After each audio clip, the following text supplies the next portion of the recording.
ओम नमः शिवाय। मित्रों, मैं आचार्य चंद्र प्रकाश अपने इस चैनल में आपका हार्दिक स्वागत करता हूं। आज की चर्चा का विषय है कुल देवी को कैसे जागृत करें, उन्हें कैसे खुश करें। भले ही आप उन्हें जानते हों या ना जानते हों कि हमारे घर की कुल देवी या कुल देवता कौन है। इस उपाय को करते ही जो भी आपकी कुल देवी या कुल देवता होंगे वो तुरंत जागृत हो जाएंगे और आपके घर में वास करते हुए आपके परिवार को पूरी सुरक्षा प्रदान करने लगेंगे। घर में तत्काल बरकत आने लगेगी। आप यदि पहली बार इस चैनल पर आए हैं तो इसे सब्सक्राइब कर लें ताकि आप हमसे जुड़ सकें और पास वाले घंटी का बटन भी दबा दें ताकि जो भी वीडियो मैं डालूं वो उसकी जानकारी सबसे पहले आपको प्राप्त हो जाए। देखिए, प्रत्येक घर का कोई न कोई कुल देवी या कुल देवता होता है जिनकी हमारे घर में परंपरा से पूजा चली आ रही होती है। कौन होते हैं कुल देवी या कुल देवता? जिनकी पूजा हमारे घर में बहुत काल से चली आ रही है, वो हमारे कुल देवी या कुल देवता होते हैं। ये कुल देवी हमारे घर की पूर्ण सुरक्षा करते हैं। यदि कुल देवी खुश हैं तो संतान सुख की प्राप्ति भी दंपत्ति को शीघ्र होती है। घर में किसी प्रकार की नकारात्मक शक्ति प्रवेश ही नहीं कर सकती। किसी भी प्रकार का तांत्रिक प्रभाव उस घर के किसी भी सदस्य के ऊपर नहीं पड़ सकता। केवल कुल देवी की कृपा ही, उनकी ही कृपा के कारण घर के सारे काम बनने लगते हैं। अगर कुल देवी नाराज हैं तो घर में की जाने वाली सभी साधनाएं, सभी क्रियाएं, सभी मांगलिक कार्य कभी भी पूर्ण रूप से सफल नहीं होते। अब मैं आपको बता दूं कि हमारी कुल देवी का वास कहां होता है। हमारे घर के मुख्य दरवाजे की चौखट पर। कोई भी आसुरी शक्ति जैसे ही प्रवेश करती है तो वहां पर स्थित कुल देवी उस आसुरी शक्ति को प्रवेश नहीं करने देती, उसे रोक देती हैं। फिर चाहे वो कितनी भी बड़ी शक्ति हो, घर में प्रवेश नहीं कर सकती। ये वैसे ही होता है जैसे आपने बुलेट प्रूफ जैकेट पहन रखा है, फिर चाहे कितनी भी गोलियां मारी जाएं, आपको कोई गोली छू नहीं सकेगी। यदि आप किसी बड़े इष्ट की, किसी बड़े देवता की, ईश्वर कोट के देवता की उपासना कर रहे हैं तो वह इष्ट भी कुल देवी की मर्यादा को रखते हुए आपके घर में नहीं आएंगे, आपके घर में प्रवेश नहीं करेंगे। हालांकि उनकी शक्ति कुल देवी की शक्ति से बड़ी है, लेकिन फिर भी प्रश्न मर्यादा का है तो वो आपके घर में नहीं आएंगे। जैसे मेघनाथ ने हनुमान जी पर ब्रह्म शक्ति नाग फांस का प्रयोग किया था। हनुमान जी चाहते तो उसे तोड़ भी सकते थे, परंतु उन्होंने उस ब्रह्म शक्ति की मर्यादा को रखते हुए वह स्वयं ही उस नाग फांस में बंध गए थे, लेकिन मर्यादा को टूटने नहीं दिया था। इसी प्रकार से कोई भी देवी देवता किसी भी देवी देवता की मर्यादा को भंग नहीं करते। इसलिए कोई भी देवी देवता आपके घर में नहीं आएंगे यदि आपकी कुल देवी नाराज है। नाराज होने की स्थिति में नहीं आ सकते। इसलिए ये जरूरी है कि हमारे घर की कुल देवी हमसे प्रसन्न हो। फिर हम जो भी काम करेंगे वो हमारे सारे काम बनते चले जाएंगे।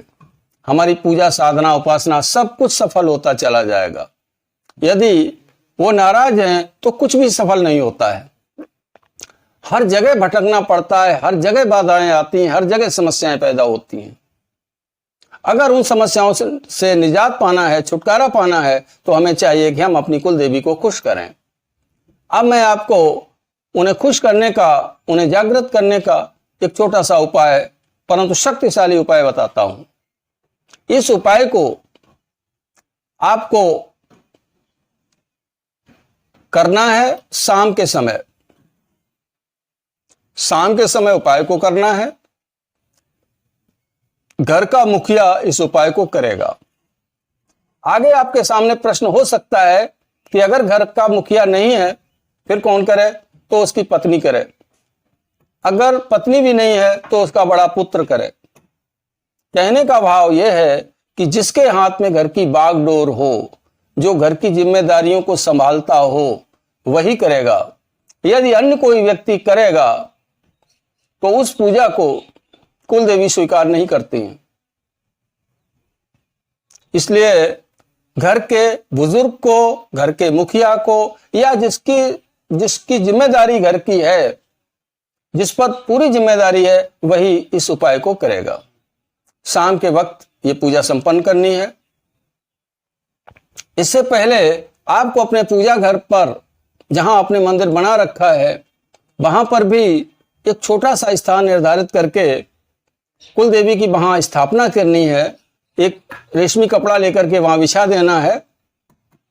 वो स्थान कुल देवी का हो जाएगा। वहां पर आपको दीपक जलाना होगा। अब आपको बता दूं, प्रयोग जो है, उस प्रयोग में क्या क्या सामग्री लगेगी उसको थोड़ा ध्यानपूर्वक सुनना। कई एक चीजें हैं, इसलिए इस वीडियो को थोड़ा बारीकी से देखना। देखिए, एक लाल कपड़ा लेंगे, एक हल्दी की गांठ, एक कोयले का टुकड़ा, कलावा, कोई सी 2 सफेद मिठाई, बर्फी हो सकती है, छेना हो सकता है, रसगुल्ला हो सकता है। 2 चीजें होनी चाहिए, 2 मिठाइयां, देसी घी का दीपक और धूप बत्ती या अगरबत्ती, थोड़ा सा लोबान या गूगल, 2 लौंग, सिंदूर या कुमकुम।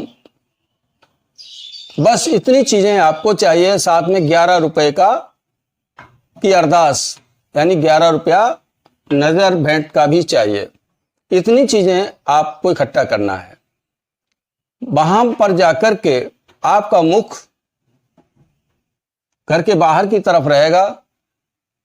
लाल कपड़े पर आप कोयला, हल्दी, सिंदूर लगाते हुए या कुमकुम लगाते हुए, हल्दी की गांठ पर लगा लें, कोयले पर लगा लें, लौंग पर लगा लें, लोबान वगैरह वहाँ उसी लाल कपड़े के ऊपर रख लीजिए।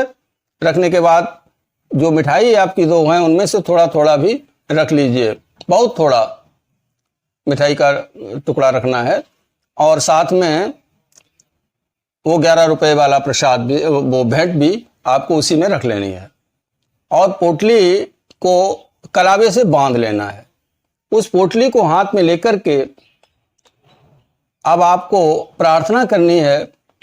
वो प्रार्थना आप अपने भाव से भी कर सकते हैं। मैं थोड़ा सा उसका नमूना आपको बता दे रहा हूं।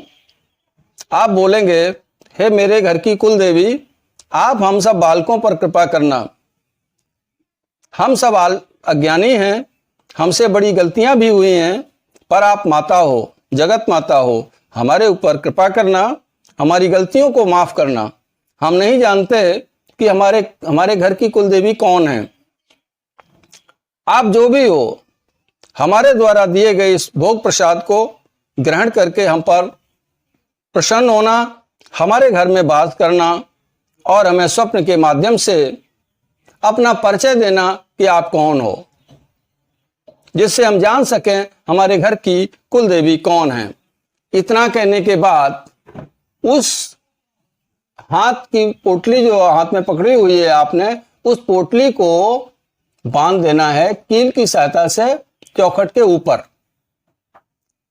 और वहीं पर आपको धूप दिखाना है। उस पोटली को चौखट पर भी तिलक कर दें, क्योंकि वो स्थान ही उनका है। और दीपक दिखा दें। उसके बाद उस दीपक को लेकर के स्थापित कर दें। आप जहां आपने पहले से कुल देवी के लिए स्थान बनाया हुआ है उसी लाल कपड़े के ऊपर वहां पर उस दीपक को स्थापित कर दें, धूप को स्थापित कर दें, महातिलक कर दें और जो बचा हुआ प्रसाद था, जो 2 बची हुई मिठाइयां थीं, उन मिठाइयों को भी भोग के रूप में वहां रख दें। इस प्रकार से आप अपनी पूजा को संपन्न कर लें। ये प्रयोग 1.25 महीने का है। आप 1.25 महीने तक यानी 41 दिन तक आप जो है इस प्रयोग को करेंगे। रात शाम के वक्त पोटली एक बार ही रखना है। सिर्फ वहां पर आप दरवाजे के पास जाएंगे और जाने के बाद धूप दीप करेंगे और फिर उस धूप दीप को अपने पूजा वाले स्थान पर रख देंगे। ये आपको 1.25 महीने करना है। पहली रात को जिस दिन आप पहली प्रथम बार पूजन करेंगे, हो सकता है उसी रात को आपको कुल देवी के दर्शन हो जाएं सपने के माध्यम से और आपको पता लग जाए कि आपके घर की कुल देवी कौन है, या 4-5 दिन के अंदर आपको पता लग ही जाना है। जब आपको पता लग जाए तो आपको उनके स्थान पर जाना है जहां उनका स्थान है। तो वहां जाकर के वो साथ में पोटली भी ले जाना है और वो पोटली मैं भेंट के उन्हें अर्पित कर देना है। वहां पर प्रार्थना करना है कि माता अब आपको मेरे साथ मेरे घर पे ही रहना है, चलना है मेरे साथ और वहीं आपको रहना है, हमारे ऊपर कृपा करना। इस प्रकार से वहां प्रार्थना करके और अब आप आ जाएं। फिर आप देखेंगे कि आपके ऊपर कुल देवी की कृपा कैसे होती है। अब आपको ये कैसे पता लगेगा कि कुल देवी का वास हमारे घर में हो चुका है कि नहीं हुआ है अभी? तो कुछ संकेत आपको जरूर मिलेंगे। आपके सारे काम बनना शुरू हो जाएंगे। घर में कोई असाध्य बीमारी है जो ठीक नहीं हो रही है, ठीक होगी, ठीक होना शुरू हो जाएगी। घर के सदस्यों के बीच में एकता और मृदुलता बढ़ जाएगी। गृह स्वामी की सम्मान और प्रतिष्ठा बढ़ जाएगा। आप जो भी साधना पूजा करोगे उसमें शीघ्र सफलता मिलेगी। आपको एक बात स्पष्ट कर देना चाहता हूं कि सभी सिद्धियां और शक्तियां कुल देवी के पास ही हैं। उनके खुश होते ही आपको वो सिद्धियां और शक्तियां मिल सकती हैं। यदि खुश नहीं है तो आप किसी भी देवी देवता की पूजा कर लेना, उसका कोई भी प्रतिफल आपको प्राप्त नहीं हो सकेगा, बल्कि हो सकता है कि आपको उल्टा परिणाम भी भुगतना पड़े। कुल देवी को प्रसन्न किए बिना कोई भी देवी और देवता खुश नहीं होते। ये बात आप गांठ बांध लीजिए। अतः यदि आप अपने जीवन में खुशहाली चाहते हो तो सबसे पहले आपको अपनी कुल देवी को प्रसन्न करना होगा। आशा करता हूं कि जो मैं कहना चाहता था वो आपने अच्छी तरीके से समझ लिया है। अगर समझ लिया है और अगर आपने इसे अपनाया तो ये आपके जीवन में खुशहाली अवश्य लाएगा। आशा करता हूं वीडियो में दी गई जानकारी आपको पसंद आई होगी। यदि ऐसा है तो वीडियो को लाइक और शेयर करें। चलते हैं, मिलेंगे अगले वीडियो में नई जानकारी के साथ। तब तक के लिए ओम नमः शिवाय, ओम नमः शिवाय, ओम नमः शिवाय।